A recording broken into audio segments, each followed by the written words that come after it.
Hey guys, my name is Matimio, and welcome to another episode of Sunday Mailbox. This is a video series where you, the viewer, can submit your gaming or Battlefield-related questions, and then I will give my humble opinion on them. To get the formalities out of the way real quick, if you would like to submit your own question that could be featured in a future episode, you can do so by leaving a comment down below or by sending me a YouTube message. So the first question for today comes from Gus Bus, who asks, what do you think about jet cannons having the option to change the ammunition that they fire? Like the tanks, we have the heat and canister shells, why not have them in the jets? While I don't think it's been confirmed yet that the jet will have different ammo types for the main gun in the front, I want to say it's a distinct possibility because we've already seen that DICE has given the scout helicopter that option. They have kind of the same weapon system that they do in Battlefield 3, but then they also have one that's great for taking out infantry units. Like, it was really potent, and it's amazing if you guys saw it during the Gamescom event on Paracel Storms. Like, people in the scout helicopter were destroying people on the ground with this other type of ammunition type. And so I want to say the fact that there is going to be just more customization. I mean, we have seen that they have really gone all out in the customization department. Like, there's a ridiculous amount of weapons. The customization for those weapons are insane. We've seen more customization for boats, helicopters. I want to say that's going to be the same for jets. Like I said, it hasn't been confirmed yet, but just knowing the route that DICE is taking so far, just knowing that the scout helicopters do have different ammo types for their weapons, I want to say it's going to happen for the jets as well. The next question for today comes from Jerez Gaming IL, who asks, hey Matimio, lately EA released their Humble Bundle thing, and since that many noobs got into the Battlefield. They annoy the crap out of me, and I just want to ask, what do you think about it? I honestly think that you're being an elitist prick, and there are a lot of people. I've been getting a lot of these messages with people that are afraid that people are going to be coming from the Call of Duty franchise on over into Battlefield and that they're going to ruin the community. They think that the Call of Duty franchise is really toxic. They hate those types of players. They just do not want the community to be a part of Battlefield. But then you go and say stuff like this. I got other people that are saying that they just flat out hate anyone that plays Call of Duty. It's like, you guys are being just as toxic as the Call of Duty community. Like, you are no different if you start to talk like this and have this elitist attitude that you're better than them simply because the game that you're playing. I mean, come on, guys. This is a video game. It's supposed to be fun. And the way I view it is that the more people that enjoy Battlefield, the more people that enjoy a good game, and I can kind of share that experience with them, I'm all for that. I don't care what game they come from. People enjoy video games. I like Call of Duty every once in a while. It's not my favorite game out there, but if I just want to go around and kill a bunch of people, then I'll go play that. It doesn't make me a bad person. I'm sure you have a lot of friends that play Call of Duty, and they're decent individuals. It's like, you wouldn't want your friends not to play Battlefield simply because they come from a game or they're just new to the game. It just seems ridiculous. So if you are someone who holds this mentality, I really hope that you do not, but if you have the notion that you are somehow a better player, a better person, simply because that you are an original Battlefielder and that everyone else is just going to ruin your Battlefield experience because they play other games like Call of Duty or they're just new to the Battlefield franchise, stop that. You're not helping anyone out, and you're honestly just causing the community to be more toxic.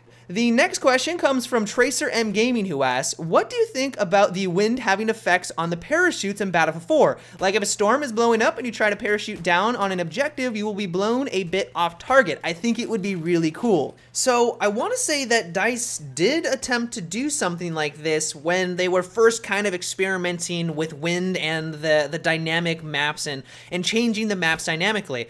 We already know that they have kind of a wind simulator. I know how silly that sounds, but they have the capabilities with the Frostbite 3 engine to push wind through a map, and this is going to affect the environment in different ways. If there is smoke on the map, it will blow it in a certain direction. Trees will respond according to how strong or how calm the wind is, and we'll get larger or smaller waves as well. And so that's really cool. But I think they also tried to do a little bit more with that, and that was affecting bullets, but also maybe like parachutes or maybe air vehicles as well. But I think they came to the conclusion that if it affects more than just the environment, that the gameplay becomes a little bit too challenging and it's not what they were looking for. And if you think about it, especially for like bullets. While it wouldn't be a huge change for maybe a class like the Assault or the Engineer, you have a wind effect on the bolt-action rifle. That all of a sudden just becomes another variable that you have to take into consideration and try to take people out at long range with a high-powered bolt-action rifle, with not only having to compensate for bullet travel speed, but also bullet drop and then wind in there. It would get a little ridiculous, and trying to kill people with those weapons would become infinitely more challenging. And so while I think that if they had the wind affect the parachutes, that would be pretty cool. It would add to the immersion factor.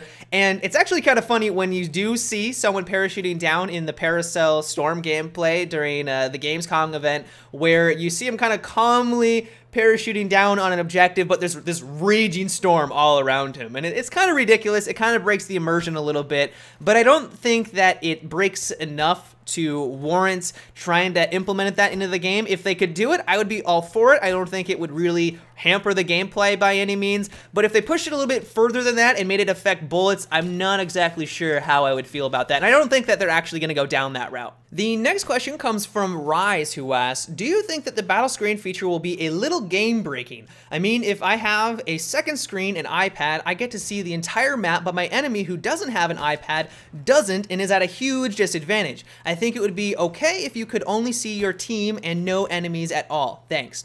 I don't really think that this is going to be all that large of an issue. Yes, it will give you a slight advantage over players that don't have an iPad or they don't have a second monitor, but the only real advantage that it will give you is that you can maybe know where the action is a little bit faster than someone who doesn't have a second monitor at their disposal. Like, yeah, it will be a gigantic mini-map on your screen or on your second monitor, and sure, you may be able to kind of pinpoint someone's location a little bit easier than if they're just simply using the mini-map, but you're kind of having to move your entire head away from the screen itself. And so if you're constantly doing that, you're not seeing what's directly in front of you, and that will actually leave you exposed. Like, I can't tell you how many times just simply looking down at my mini-map has caused me to die because I missed the person that just rounded the corner, or I see someone, or I didn't notice someone off in the distance because I briefly looked down at my mini-map, and they were able to get the flank off on me. And so now think about having to literally take your entire vision away from your screen itself to look at a second monitor or to look at an iPad, and if you do that constantly, there's probably going to be a lot of times where it does get you killed.